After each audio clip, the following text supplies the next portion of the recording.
നമസ്കാരം കൊച്ചി. എന്റെ സൗണ്ട് ഇത്തിരി പോയിരിക്കാനുണ്ട്, ക്ഷമിക്കണം. എന്ത് പറ്റി? ഞാൻ IM ഗെയിം ഷൂട്ട് ചെയ്തതാണ്.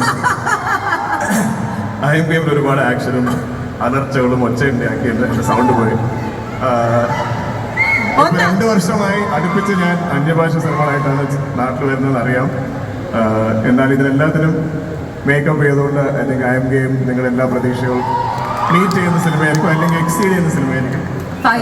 അതിനുള്ള എല്ലാ പ്രയത്നങ്ങളും ഞങ്ങൾ ഇടുന്നുണ്ട്. കൊച്ചി തന്നെയാണ് ഓൾമോസ്റ്റ് ദ ഷൂട്ട്. ഞാനിപ്പോൾ കാന്തനെ കുറിച്ച് സംസാരിക്കും. ഇതിൻ്റെ ഈ ഡയറക്ടറിനെ ആദ്യമായിട്ട് കാണാൻ വരുമ്പോഴത്തേക്ക് ഞാനൊരു ഉച്ച സമയത്ത് നറേഷൻ പ്ലാൻ ചെയ്ത് ഇയാളായിട്ട് ഞാൻ നിറയെ മീറ്റ് ചെയ്തു. എനിക്ക് അന്ന് രാത്രി ഒരു ഡിന്നറിന് പോകണ്ടായിരുന്നു. 5 മണിയായി, 6 മണിയായി, 7 മണിയായി, 7:30 മണിയായി. അപ്പോൾ ഞാൻ പറഞ്ഞു, സെൽവ എനിക്കൊരു ഡിന്നറിന് പോകുന്നുണ്ട്, ഒരു 10 മിനിറ്റിനുള്ളിൽ. അപ്പോൾ ഒരു സാർ ഒരു 10 മിനിറ്റ് കൂടി, ഒരു 10 മിനിറ്റിനുള്ളിൽ ഞാൻ ഫസ്റ്റ് ഹാഫ് തീർക്കാമെന്ന് പറഞ്ഞു. അപ്പോൾ അത്രയും നീണ്ട ഡീറ്റെയിൽ ആയിട്ടുള്ള നെറേറ്റ് ചെയ്ത ഒരു ആളാണ്, വ്യക്തിയാണ്. അതേപോലെ തന്നെ അടുത്ത സെക്കൻഡ് ഹാഫ് നെറേറ്റ് ചെയ്യുമ്പോൾ ഒരു 4-5 മണിക്കൂർ എടുത്തുകൊണ്ട് ഒരു 10 മണിക്കൂറൊക്കെ ഇരുന്ന് കേട്ടിട്ടാണ് ഞാൻ ഇതിൻ്റെ നറേഷൻ കേൾക്കുന്നത്. അപ്പോൾ അത്രയും ഡീറ്റെയിൽ ആയിട്ടുള്ള ഇൻട്രിക്കേറ്റ് ആയിട്ടുള്ള ഡ്രാമയുള്ള, ത്രിൽസ് ഉള്ള, റൊമാൻസ് ഉള്ള, കഥയുള്ള ഒരു സിനിമയാണ് കാന്ത. ഇതിനങ്ങനെ ഒരു ഭാഷ പ്രശ്നമായിട്ട് എനിക്ക് തോന്നുന്നില്ല. ഇത് സെറ്റ് ചെയ്തിരിക്കുന്ന ചെന്നൈയിലായതുകൊണ്ട് ഞങ്ങൾ തമിഴിലാണ് ഈ പടം ഷൂട്ട് ചെയ്തത്.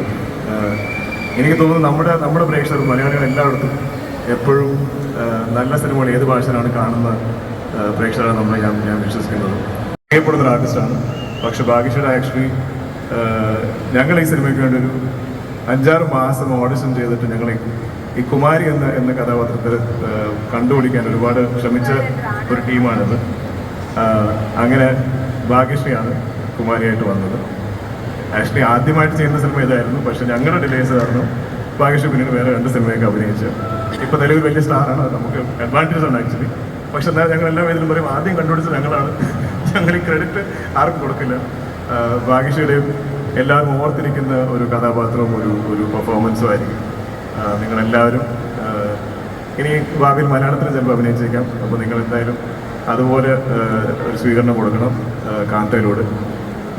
ഞാൻ ആരെങ്കിലും മിസ് ചെയ്യണമെന്ന് അറിയില്ല. പക്ഷേ ഞങ്ങളുടെ പ്രൊഡക്ഷൻ ടീം, പ്രശാന്ത്, ജോം വർഗീസ്, ഇവർ ബാക്കിൽ നിന്ന് ഈ പറയുന്ന വലിയൊരു ഡിസിഷൻസ് ഒക്കെ എടുക്കും. പിന്നെ എനിക്കും റാണൊക്കെ ഇതുപോലെ ആർട്ടിസ്റ്റിക്കലി ചിന്തിക്കാനും സമയമെടുത്ത് എഴുതാനും ഷൂട്ട് ചെയ്യാനും ഒക്കെ അതിൻ്റെ ഒരു ഫൈനാൻഷ്യൽ സൈഡ് കൺട്രോൾ നോക്കുന്നതും ഞാൻ കുറച്ച് സ്പേസ് തരുന്നതൊക്കെ ഇവരാണ്.